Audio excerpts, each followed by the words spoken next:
Alright mga kabe, so ito ang ating improvised mic. Ganito yung itsura niya. So earphone siya. Ayan. So paano siya ilagay? Ito lang, ipit lang siya dito. Yan.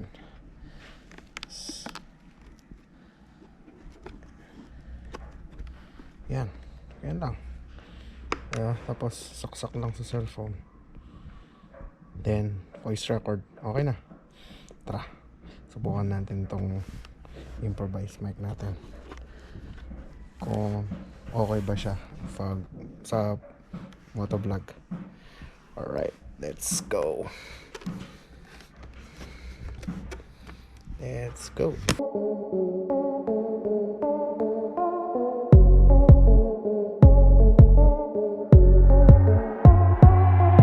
So ayan mga kaabe, sasaksak na natin ang ating improvised mic. Then record.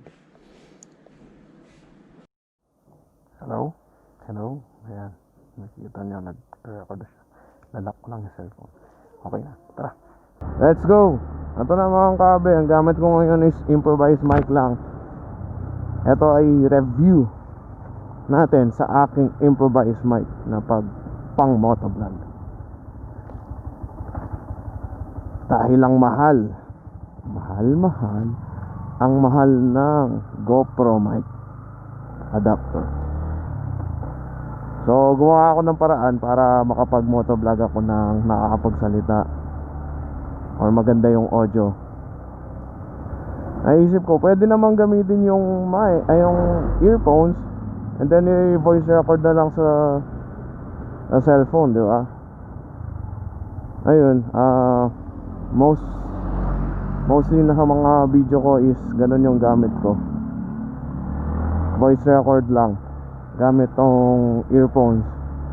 Actually itong earphones na to is sira na yung isang earpod nya. So nung nakita ko, why not, pwede pa namang gamitin tong earphones na to dahil maandar pa yung isang earpods. At ang kagandahan kasi may mic siya. Yung free earphones ng Samsung phone to. So ayun, tapos ang ginawa natin, subukan natin nung una kung medyo windy ba yung audio. Nung una, yun nga, yung feedback is hindi ganun kagandahan yung pag-record dahil windy yung boses kahit nasa loob na siya ng helmet. Nag-research ako hanggang sa nakita ko kung paano malilesen yung windy noise. At effective naman siya dahil ngayon, yung gamit ko ngayon is naiintindihan nyo naman yung sinasabi ko kahit medyo malakas yung hangin yan. Ayan no, kasi yung panahon, tignan mo, medyo di kagandahan, parang uulan, diba mga kabe? So malakas na hangin yan. And then yung way kung paano na lessen yung noise, yung windy noise is ilalagyan lang ng sponge yung mismong mic. So kung makikita nyo dun sa ginawa kong improvised mic is dinagyan ko siya ng sponge and then tinape ko siya gamit ang electrical tape. Maganda naman yung feedback. Nagagamit ko siya sa pag motovlog. Eto, kayo nang bahalang humusga kung anong masasabi nyo sa improvised mic ko. Diba? Kung feeling nyo is okay siya, then pwede nyo naman gayahin kung ano yung ginagawa ko dahil medyo mahirap panahon na yun, pandemic, wala tayong pambili ng mic adapter. Kung gusto nyo naman makita kung paano ko ginawa tong mic adapter ko or should I say improvised mic ko, comment down below lang kung gusto nyo i-upload kung paano ko ginawa. Kasi madali lang naman talaga tong gawin. Kahit ulitin ko pa, yung paggawa nito okay lang dahil di naman ganun kahirap gawin tong improvised mic natin. Ito lang ang hindi kagandahan ng gumagamit tayo ng improvised mic natin is yung pag nag-edit na tayo. Dahil pag nag-edit tayo, siyempre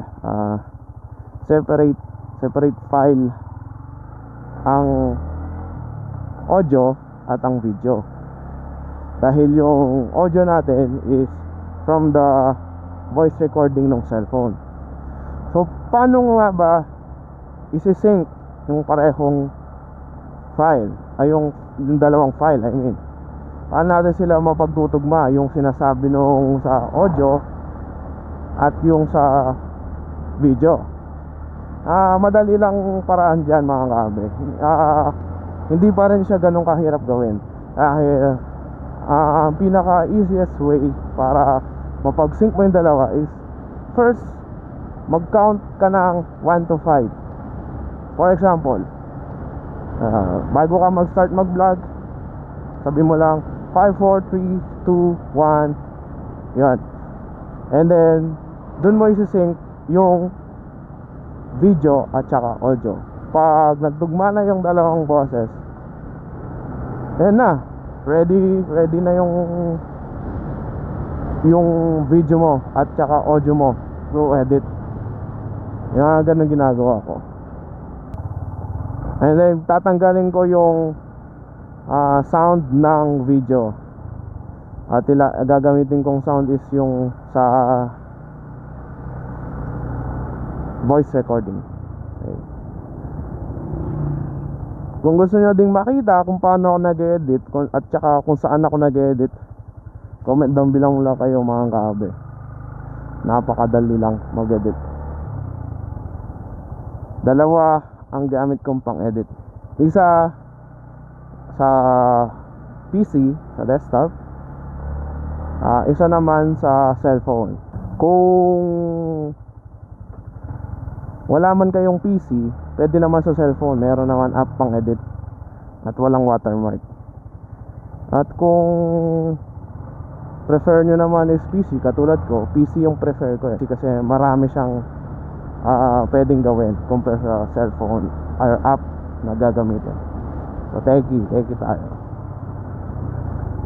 Yun mga kabe, kung kailangan nyo ng advice or suggestion, mag-comment lang kayo sa baba. Tapos pa-comment na rin din kung kamusta tong audio ko. Kung palagay nyo okay na ba to pang motovlog, sabihin nyo. Kung hindi siya okay, sabihin nyo din para malaman ko yung feedback from sa inyo mga kaabe. Dahil kung sa akin lang, laging bias syempre.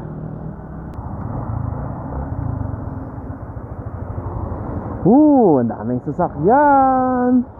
Ay, lilipat dito. May mga sasakyan pa naman dito, hindi mapagbigay.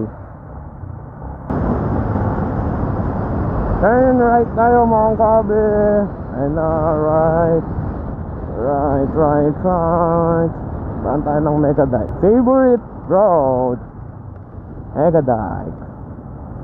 Dito natin subukan tong audio natin kung mapapalaban sa mic adapter ng GoPro. Dito malakas talaga hangin dito. Dahil mataas tong daan na to nakita mo naman sa mga puno. Ayan, mga galaw-galaw, mga dahon.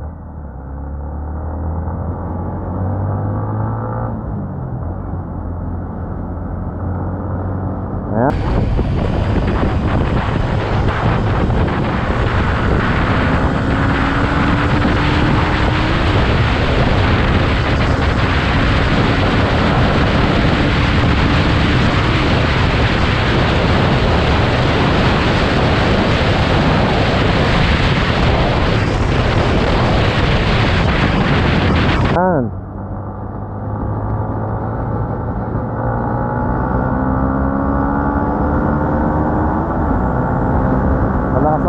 mga kabe.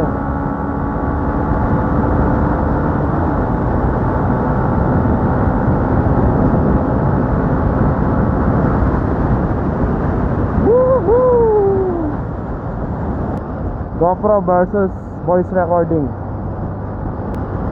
Kung gaano kalaki ang na-lessen sa windy noise. Ganda ng tanawin mga kawe, oh. Parang muulan na banda dun. Yun is Sambales. Ayan, yung bundok niyan, Sambales yan. Hanggang dito na tayo. Alright mga kaabe, kayo na ang bahala. Wag bigay ng feedback. Comment down below lang kung ano yung masasabi nyo sa improvised audio natin or mic adapter. Alright mga kaabe, I think that's it for today. Paratut, signing off.